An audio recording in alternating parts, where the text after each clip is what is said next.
Assalamualaikum warahmatullahi wabarakatuh.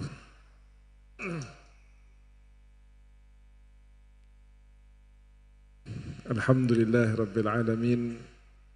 Wassalatu wassalamu ala ashrafil anbiya'i wal mursalin Sayyidina wa maulana Muhammad wa ala alihi wa sahbihi ajma'in. Amma ba'du. Yang sangat saya hormati, saya muliakan, saya taati, dan saya harapkan barakah ilmu dan doanya selalu. Para guru-guru saya, baik yang hadir maupun yang tidak hadir, baik yang telah wafat maupun yang masih hidup, wabil khusus Al-Fadil, Al-Mukarram, Al-Ustadz Qaimuddin Abdullah matta'anallahu bituli hayatih. Yang saya cintai, saya muliakan dan sama-sama kita hormati, putra dan keluarga Abuya Al-Habib Hasan Baharun, ada Habib Sadiq, ada Habib Zain, Habib Segaf, Habib Ali dan Habib Hussein, serta Habib Abdullah Al-Jufri dan seluruh keluarga besarnya. Mudah-mudahan Allah Subhanahu wa Ta'ala berikan kepada kita keberkahan yang Allah berikan kepada mereka. Alhamdulillah, pada siang hari ini saya sangat gembira dan bahagia sekali, karena terus terang ini kali pertama saya hadir acara Multaqa. 10 tahun baru sekarang. Kenapa saya hadir? Ada ceritanya dan tidak akan saya sampaikan di sini. Nanti saya sampaikan secara khusus kepada Habib Segaf Bahar.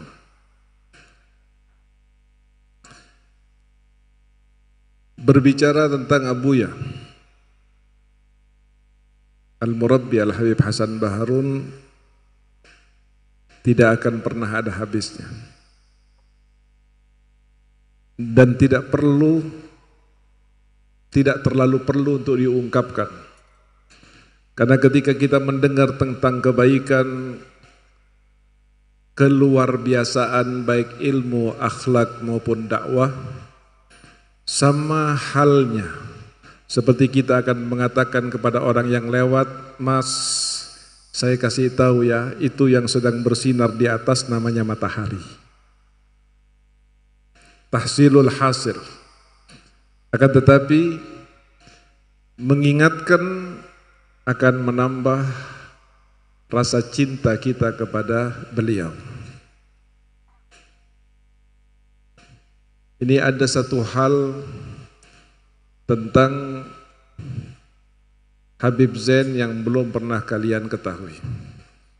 Ini Habib Zain dan Habib Sadiq dari mulai kecil bareng sama saya, karena usianya cuma beda setahun.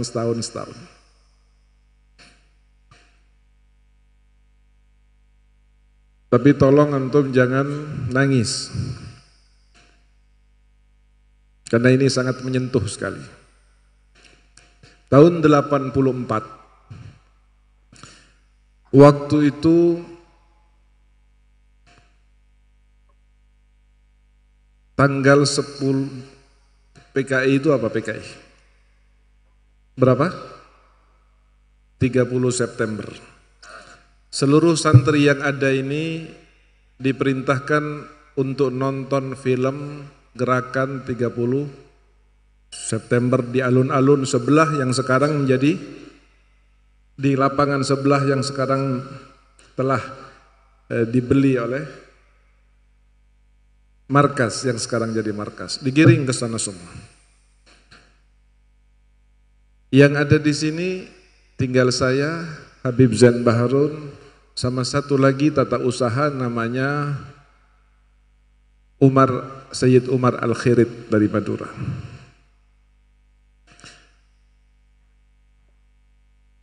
Kebetulan di depan situ ada pohon mangga. Buahnya luar biasa sekali. Saya disuruh sama Habib Zain dan Said Umar untuk mencuri mangga naik ke atas.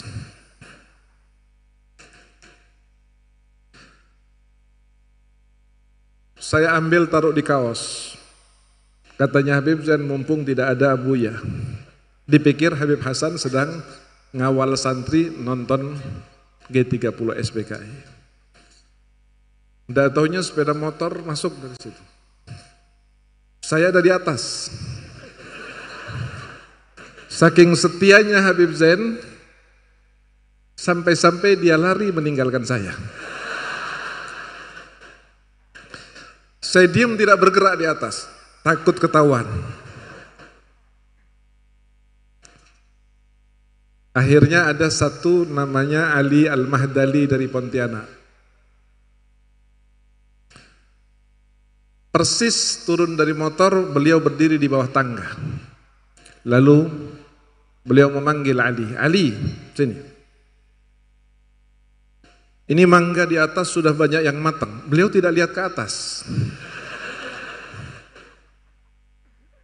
Dalam hati saya mudah-mudahan Habib Hasan tidak lihat ke atas. Ini mangga di atas sudah matang-matang. Iya, Ustadz. Jadi dulu di Bangil ini tidak ada Habib. Semua habaib maupun kiai dipanggilnya Ustadz zaman waktu itu. Kami pun dulu manggilnya Ustadz. Ali, ini mangga sudah matang-matang. Iya Ustadz. Nanti lihat ke atas. Lihat semuanya. Iya Ustadz. Nanti ente kasih tahu ke Quraisy.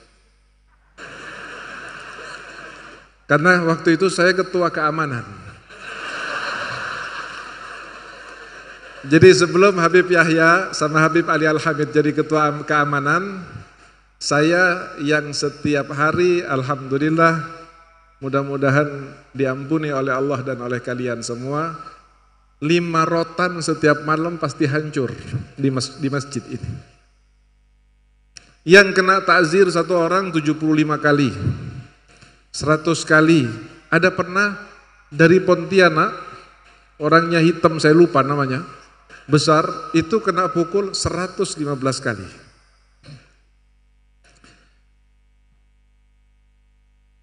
Bukan Sahri. Kalau Sahri sama Hadiri saya kenal. Singkat cerita, ini saya ingin menunjukkan betapa setianya, betapa mulianya akhlaknya Habib Hasan dan betapa setianya Habib Zain Baharun. Jadi katanya dia, Ali, nanti kasih tahu Quraisy, ini suruh kasih tulisan di paku, di pohon, santri dilarang mengambil mangga. Saya ada di atas.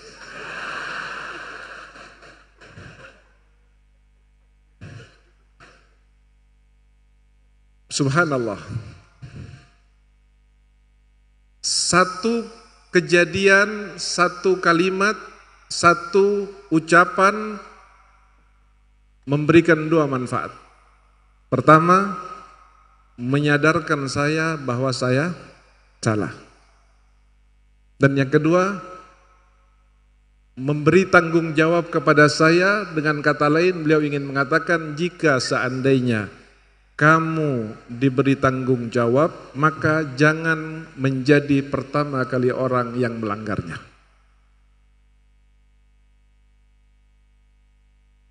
Dicatat sama beliau di bolpen, santri dilarang mengambil, saya nggak tahu melarang atau haram, dilarang mengambil mangga. Sudah, setelah besoknya saya tempel. Saya sudah tidak berani lagi ngambil. Habib Zain datang ke saya. Hasan, kita rujaan ngambil mangga. Ana bilang, ana enggak berani. Karena sudah dikasih tahu sama Ammi Hasan dan ana sudah malu. Apa isinya? Nanti lihat, baca katanya Habib Zain. Santri dilarang mengambil mangga. Kita kan keluarga bukan santri.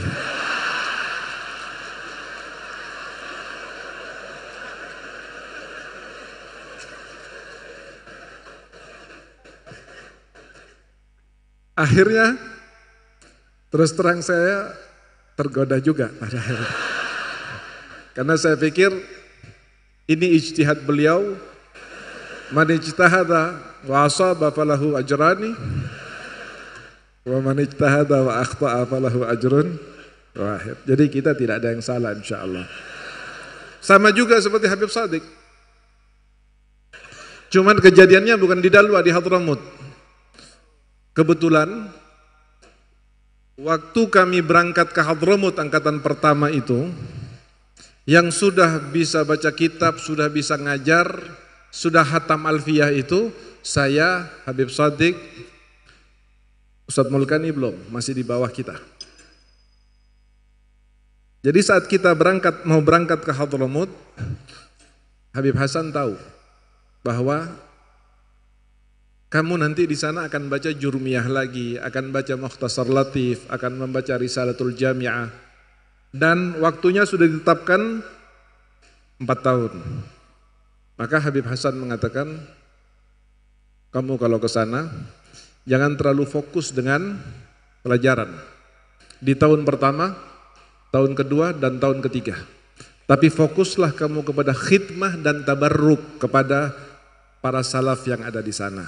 Baru di tahun terakhir kamu fokus kepada pelajaran. Karena saya mendapat amanat untuk fokus kepada khidmah, maka saya pegang kuncinya dapur Darul Mustafa. Di dapur itu ada freezer besar. Di dalam freezer ada es krim beraneka jenis dari Saudi, dari Abu Dhabi, milik Habib Umar bin Hafid. Habib Shadiq sebetulnya tidak boleh masuk ke dapur. Tetapi karena dorongan yang kuat dari es krim yang ada di dalam freezer, beliau mencari cara bagaimana supaya dibenarkan dalam dapur, dan ketika membuka dia bilang, saya minta es krim ini. Saya bilang jangan Beb. Kenapa? Ini punya Habib Umar, amanat, saya yang pegang kunci. Kata Habib Shadiq, saya kesian sama ente ya Quraisy. Saya bilang, kenapa kesian? Ente memandang Habib Umar sempit.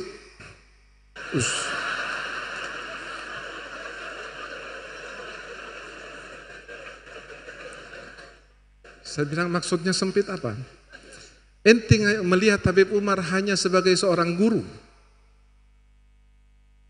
tapi tidak melihat Habib Umar sebagai seorang tua, sebagai ayah.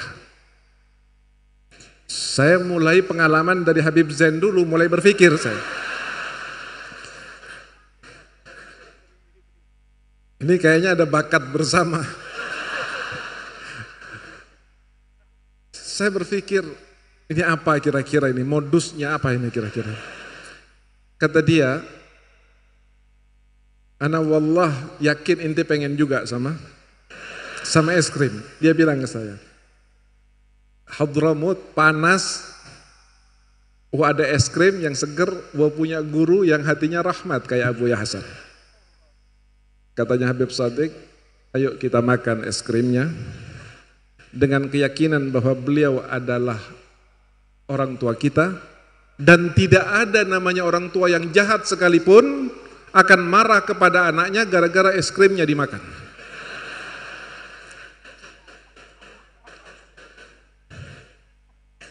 Akhirnya saya mengalah juga seperti ngalah mangga kepada Habib Zain, dan pada saat itu kita sama-sama makan es krim. Saudara-saudara alumni yang dirahmati oleh Allah,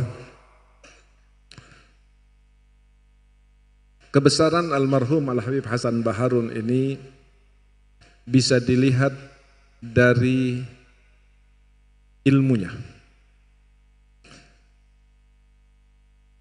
Habib Hasan ini saya tidak terlalu bangga dengan keilmuan, batas keilmuannya. Mungkin kita banyak mendapatkan ulama-ulama yang jauh lebih alim dari beliau. Tetapi di zaman mutaakhir ini, Saya jarang melihat seorang alim yang diberi berkah dan manfaat ilmunya oleh Allah seperti Al-Habib Hasan Baharun.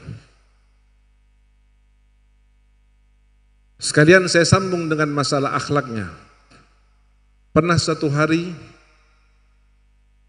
saya diajak oleh beliau untuk nganterkan proposal pesantren Dalwa.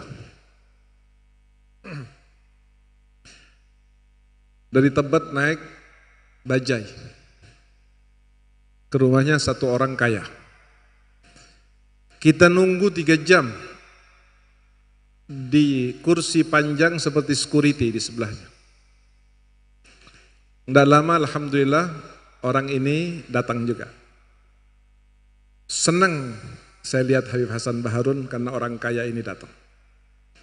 Dia masuk dengan mobilnya, keluar lalu mengucapkan salam lalu masuk ke dalam rumahnya. Tidak lama santri ajudan atau asistennya mengatakan, ayo Pak silakan masuk, duduk. Dengan membawa proposal yang warnanya hijau, tebal, yang pertama kali dicetak untuk Dalwa, dibawa. Keluar orangnya dengan muka yang kurang bersahabat. Kata dia, ada apa Ustaz? Ini anak sedang bangun pesantren begini. Ini proposalnya. Sudah. Ya Ustaz, anak nasihati ente ya, kata dia.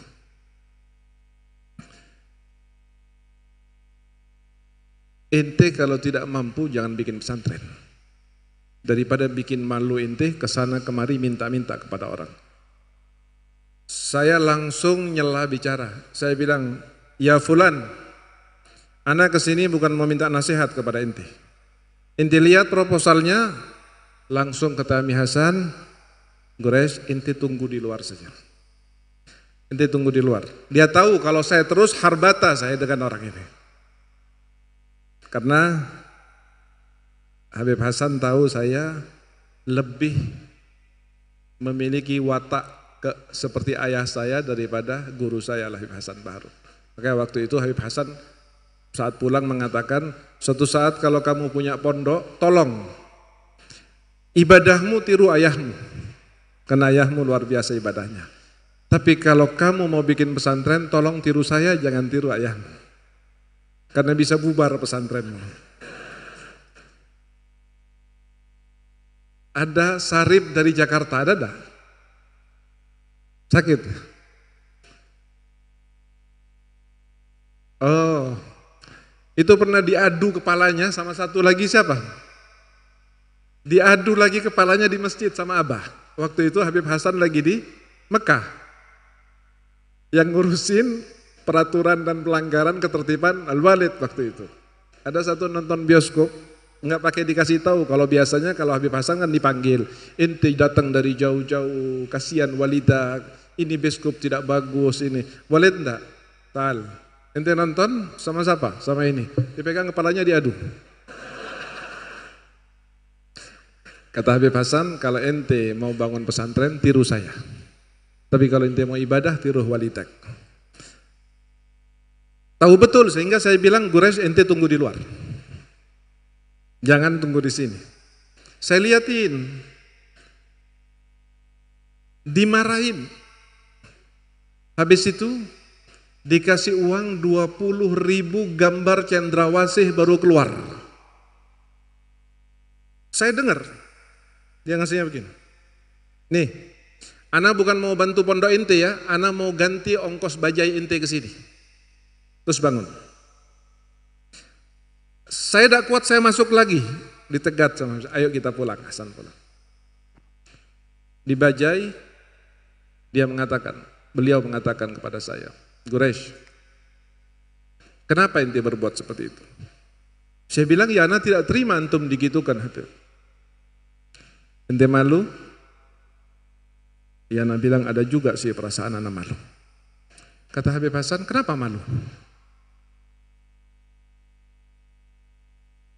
Kalau ente minta untuk makan perut ente atau perut anak istri ente, minta-minta ke orang, itu baru memalukan.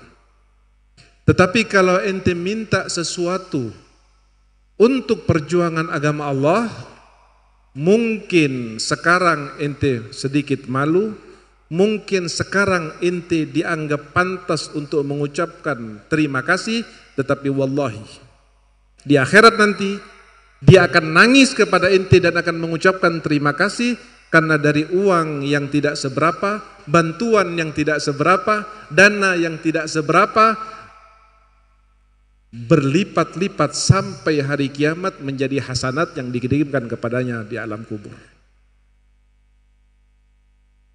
Lalu beliau mengatakan, masih di atas bajai, beliau mengatakan, insya Allah pondok ente, maksudnya dan luar di sini, karena saya dianggap santri, pondok kamu itu nanti akan kesulitan untuk menampung murid, karena yang tidak ada dari pelosok Indonesia kecuali akan ada murid di Dalwah. Dalam hari ini saya ingat, ittaqu firasatal mu'min fa innahu yanduru binurillah. Pada saat itu almarhum Habib Hasan begitu semangatnya, plus begitu butuhnya kepada dana. Antum tidak tahu ya, mungkin tidak banyak yang tahu, Habib Zain, Habib Shadiq, Habib Segaf pasti tahu. Itu Habib Hasan setiap hari mengantongin 1 bungkus salompas dan 1 strip bodrek setiap hari. Kenapa? Karena memikirkan apa yang terjadi, apa yang harus, apa yang dipastikan untuk dipikirkan, bukan untuk dirinya dan keluarganya, tetapi untuk agama Allah, untuk dakwah, untuk ilmu, untuk syariat, dan untuk para santrinya.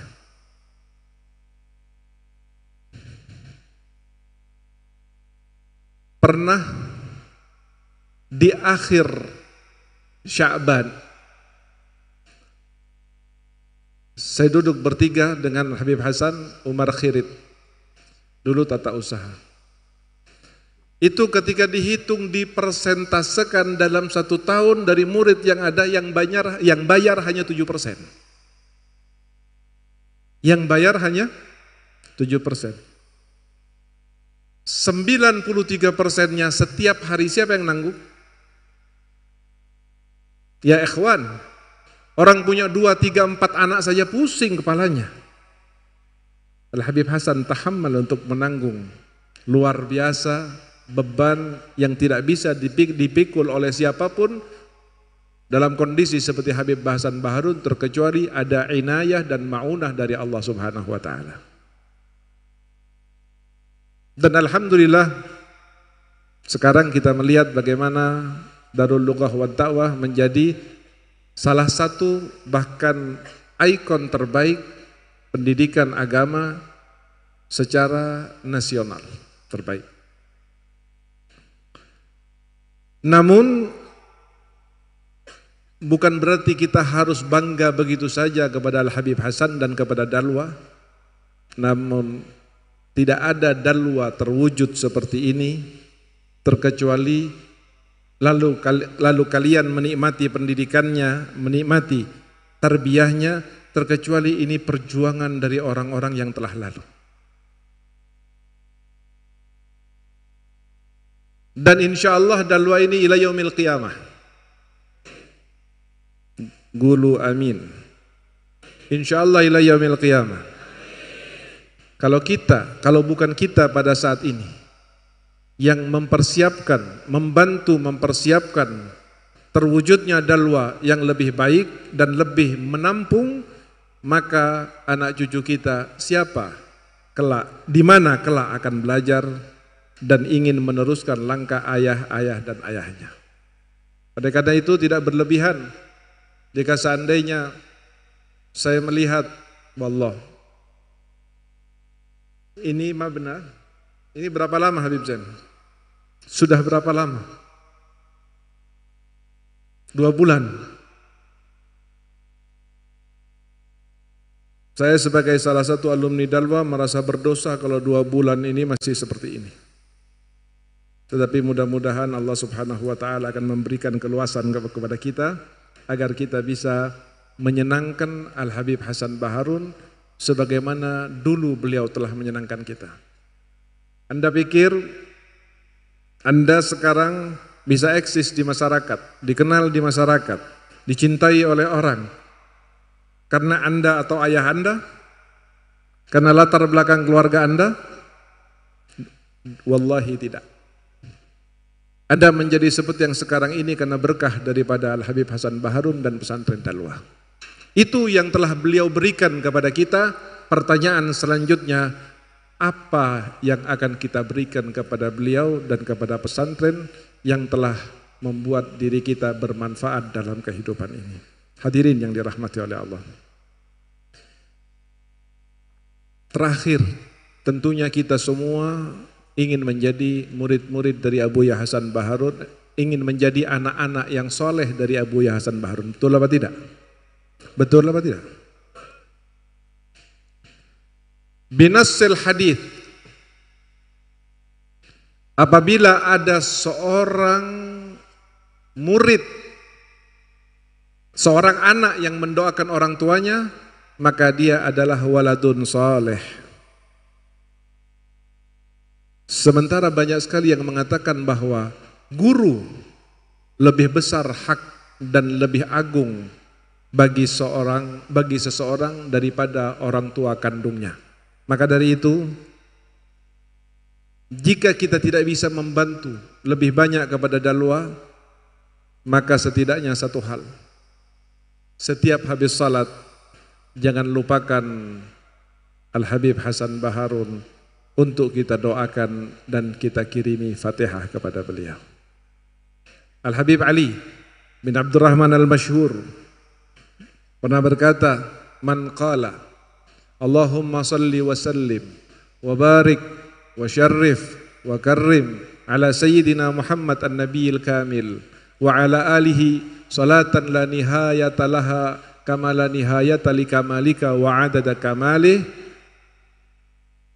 wa ahda thawabaha lil mayyit anqadhahu Allahu walau min qa'ri jahannam." Ini doa minimal. Salawat ini pendek. Saya mewakili dan atas nama santri Dalwah, tolong catat salawat ini, dan setiap habis salat jangan pernah meninggalkan pemberian hadiah salawat ini untuk Al-Habib Hasan Baharun. Insya siap nak? Yang paling akhir, bahwa Habib Hasan Baharun ini punya saudara 3. Paling tua saudara kandung, jadi kebetulan kakek kami nikahnya hanya 1, tidak seperti cucu-cucunya. Paling tua Habib Hasan Baharun, abahnya Habib Zain, Habib Segaf, Habib Sadik. Nomor 2 Habib Qasim Baharun, ayah saya, ayahnya Habib Mikdad Baharun. Dan yang ketiga Habib Mustafa Baharun, ayahnya Abdul Mun'im, Ustadz Abdul Mun'im, ayahnya Ustadz Hadi bin Mustafa Baharun. Saya hakul yakin, kalau ditanya, saya hakul yakin, kalau Anda semua alumni Dalwah ini bertanya kepada Habib Hasan Baharun, "Habib, kalau saya baca doa buat antum saja, tidak melibatkan Habib Qasim dan Habib Mustafa, atau baca doa dengan menyebutkan melibatkan Habib Qasim dan Habib Mustafa, kira-kira antum lebih bahagia dan lebih senang mana?" Kira-kira jawabannya apa? Yang pertama apa yang kedua? Yang pertama apa yang kedua? Pasti yang kedua. Oleh karena itu, ketika mendoakan Habib Hasan Baharun, maka adalah merupakan kebahagiaan bagi almarhum Al-Habib Hasan Baharun untuk juga memberikan keberkahan doa kalian kepada kedua orang tua kami, yaitu Al-Habib Qasim Baharun dan Al-Habib Mustafa Baharun. Demikian saudara yang dirahmati oleh Allah.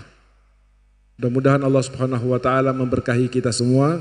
Mudah-mudahan Allah Subhanahu wa taala akan memberikan ridhonya Al-Habib Hasan Baharun kepada kita semua, dan mudah-mudahan semua baik yang sudah maupun yang masih belajar maupun yang akan belajar akan diberikan oleh Allah Subhanahu wa taala keberkahan ilmu dan keberkahan serta kemanfaatan. Amin ya rabbal alamin. Wal afu minkum. Wassalamualaikum warahmatullahi wabarakatuh.